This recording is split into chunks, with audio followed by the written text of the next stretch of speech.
Hi గారు, welcome to our channel. ప్రస్తుతం మనతో పాటు దాము బాలాజీ గారు, సీనియర్ జర్నలిస్ట్ ఉన్నారు. వాటితో ఒకసారి మాట్లాడదాం. సార్ నమస్కారం. సార్ నమస్తే సార్, రష్యా వాళ్ళు అమెరికా పైన అణుబాంబు వేయడానికి సిద్ధమైపోయారు, మేము అణుబాంబు వేస్తామని వాళ్ళు కూడా చెప్తున్నట్టుగా వార్తలు వినిపిస్తున్నాయి. సార్ ఎందుకు అనంటే ఉక్రెయిన్ వాళ్ళు మిసైల్స్ ప్రయోగించారు రష్యా పైన, దానికి పర్మిషన్ ఇచ్చింది బైడెన్ అప్పుడు. సో ఇప్పుడు మిసైల్ నిన్న ప్రయోగించడంతో వాళ్ళు కోపంతో ఉన్నారు, అమెరికా పైన మేము అణుబాంబు వేస్తామని చెప్తున్నారు. ఇదేమన్నా మూడో ప్రపంచ యుద్ధానికి దారితీయచ్చు అన్న చర్చ కూడా మొదలైపోయింది. మరి దీన్ని ఏ విధంగా చూడొచ్చు అంటారు? మరి ఇప్పుడు ట్రంప్ ఏమన్నా దీన్ని డీల్ చేసి ఆపుతారా? ఇక్కడ మోదీ గారు కూడా రష్యా తోటి ఉక్రెయిన్ తోటి మంచి సంబంధాలే ఉన్నాయి, ఆయన ఏమన్నా డీల్ చేసి ఆపే ప్రయత్నం ఏమన్నా చేస్తారా? ఏం జరిగే అవకాశం ఉంది? రష్యా ఉక్రెయిన్ మధ్య వార్ అనేది దాదాపు 3 ఏళ్ళుగా జరుగుతుంది. ఎగ్జాక్ట్గా చెప్పాలంటే 1000 రోజులు కంప్లీట్ అయింది. సో అటువంటి వారు నేను ఆపేస్తాను, 1 డేలోనే వార్ను ఆపేస్తానని ట్రంప్ చెప్పాడు ఎలక్షన్ టైంలో. తర్వాత జెలెన్స్కీ ఉక్రెయిన్ ప్రెసిడెంట్, ఆయనకు కూడా వార్నింగ్ ఇచ్చాడు, దీని యుద్ధాన్ని మీరు ఆపండి అనేసి. అట్లాగే నాటో దేశాలకు కూడా ఆయన వార్నింగ్ ఇచ్చాడు. సో ట్రంప్ వస్తే యుద్ధం ఆగుతుందా అన్న ఒక ఆశావహమైన వాతావరణం ఏర్పడినప్పుడు ఇంకొక నెలన్నరలో దిగిపోబోతున్న బైడెన్ ఒక అనూహ్యమైన నిర్ణయం తీసుకున్నాడు. అదేంటంటే ఉక్రెయిన్కి గ్రీన్ సిగ్నల్ ఇచ్చాడు. తాము తయారు చేసిన బాలిస్టిక్ క్షిపణుల్ని, లాంగ్ డిస్టెన్స్ బాలిస్టిక్ క్షిపణుల్ని రష్యా మీద ప్రయోగించడానికి అనుమతి ఇచ్చాడు. దాంతో నిన్న వాళ్ళు బయాన్స్క్ అనే ఒక ఏరియాలో రష్యన్ భూభాగం మీద ఈ బాలిస్టిక్ క్షిపణుల్ని ప్రయోగించారు. ఈ బాలిస్టిక్ క్షిపణులని ఏటీఎంఎస్ అంటారు. ఏటీఎంఎస్ సిస్టమ్ అంటే MGM-14. ఇవి MGM-14 army tactical missile system అనమాట. ఇవి సూపర్సోనిక్ టాక్టికల్ బ్యాలిస్టిక్ మిసైల్ అంటారు. దీన్ని అమెరికాకు చెందిన లింగ్టెన్కో వాక్ అనే ఒక కంపెనీ, LTV అంటారు ఆ కంపెనీ తయారు చేస్తుంది. ఇది ఒక్కొక్క క్షిపణి, బాలిస్టిక్ క్షిపణి 1670 కేజీలు ఉంటుంది. 300 కిలోమీటర్ల దూరం నుంచి ప్రయోగించవచ్చు. స్కైలో 50 కిలోమీటర్ల ఎత్తు వరకు కూడా ఇది వెళ్ళగలదు. సో ఇది ఎఫెక్టివ్గా GPS ద్వారా గైడ్ చేయొచ్చు అనమాట. సో ఇటువంటి దాన్ని నిన్న ఫస్ట్ టైం ఉక్రెయిన్ ఇప్పటి వరకు రష్యన్ భూభాగం మీద ఇట్లాంటి మిసైల్ని ప్రయోగించలేదు. మరి బైడెన్ ఎక్కడ వీడు ఆపి వీడికి పేరు వస్తుంది అనుకున్నాడా?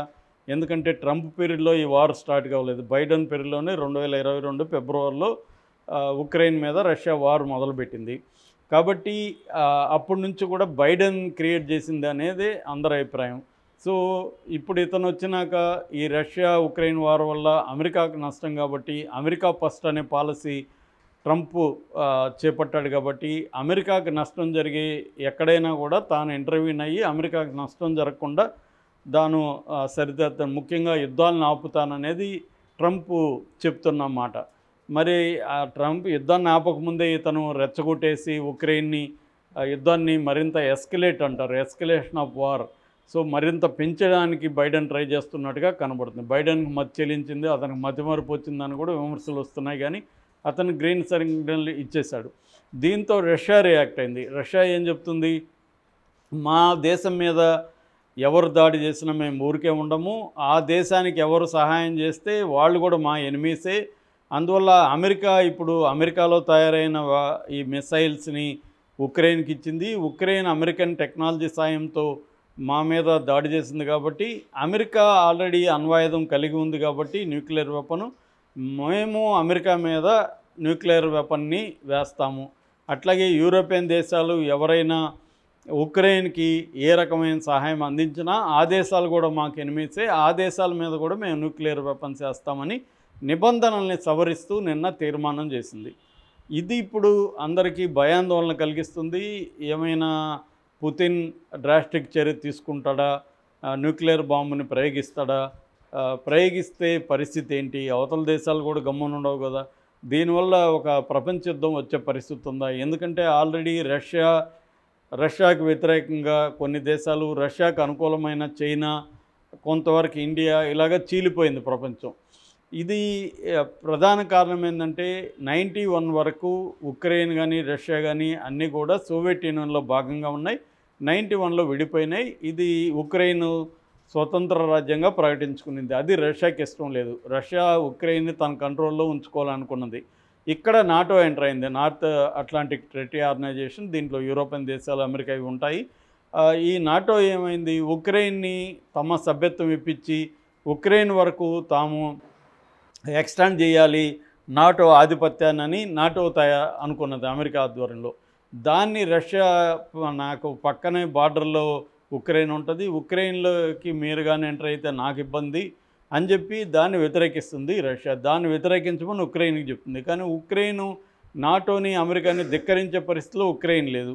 అందువల్ల ఉక్రెయిన్ మీద వారు అనేది 22 ఫిబ్రవరిలో పుతిన్ ఆధ్వర్యంలో రష్యా మొదలుపెట్టింది. సో ఇప్పుడేంది, ఉక్రెయిన్ ఇబ్బందుల్లో ఉంది. నిజానికి ఉక్రెయిన్కి అమెరికా కానీ, ఈ యూరోపియన్ దేశాలు, నాటోలో ఉన్న దేశాలు కానీ ఫైనాన్షియల్ హెల్ప్ చేస్తున్నాయి. మిసైల్స్ కావచ్చు, లేకపోతే ఎయిర్బోర్న్ వెహికల్ కావచ్చు, వారికి సంబంధించిన టెక్నాలజీ కావచ్చు, అన్నీ అందిస్తున్నారు.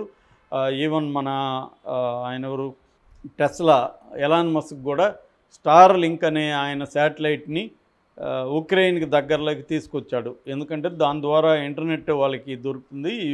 GPS, తర్వాత AI జనరేటెడ్ డ్రోన్స్ కావచ్చు, వీటన్నిటిని ఉపయోగించడానికి ఇంటర్నెట్ అవసరం. ఆ ఇంటర్నెట్ కోసం ఎలాన్ మస్క్ కూడా తన స్టార్ లింక్ని కిందికి దించాడు. సో ఇలాగా ఉక్రెయిన్ యుద్ధం చేస్తుంది, కానీ ఉక్రెయిన్ అనేది ఘోరంగా దెబ్బతినింది. రష్యాతో పోలితే ఉక్రెయిన్ అనేది వీక్, ఘోరంగా దెబ్బతినింది.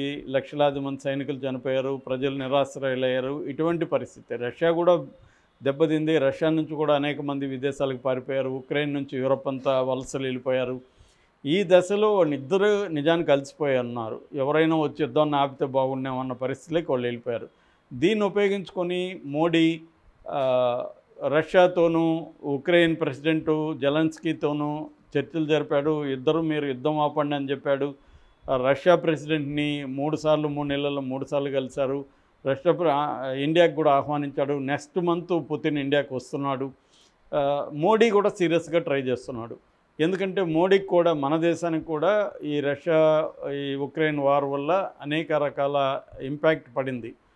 సో మరోవైపు అమెరికా కానీ, నాటో దేశాలు కానీ రష్యా మీద ఆంక్షలు విధించాయి, ఆర్థిక ఆంక్షలు. రష్యా దగ్గర ఇంధనం ఎవరు కొనకూడదు, ఆ దేశాలతో వాణిజ్యం చేయకూడదు. కానీ ఇండియా మాత్రం రష్యా దగ్గర ఆయిల్ కొంటూనే ఉంది. ఎందుకంటే చీప్ రేట్లకు మనకి క్రూడ్ ఆయిల్, పెట్రోలియం ఉత్పత్తులు దొరుకుతున్నాయి.